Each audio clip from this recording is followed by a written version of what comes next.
दोनों रहनुमाओं का दो तरफा ताल्लुकात की मौजूदा सूरत हाल पर तबादला ख्याल।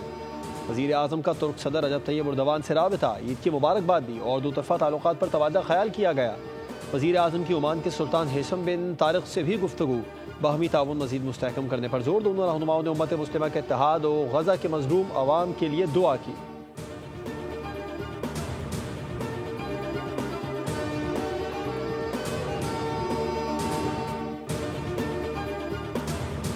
ईद उल अजहा का दूसरा रोज रावल डैम की सैर महंगी पड़ गई। 3 नौजवान नहाते हुए रावल डैम में डूब गए। एक की लाश निकाली गई, दूसरे की तलाश जारी। एक नौजवान को बेहोशी की हालत में निकाला गया।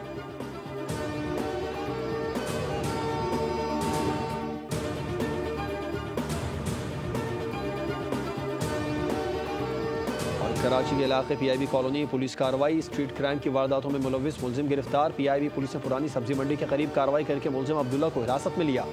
पुलिस के मुताबिक गिरफ्तार मुलजिम के कब्जे से एक पिस्टल, मसरूका मोटरसाइकिल बरामद कर ली गई।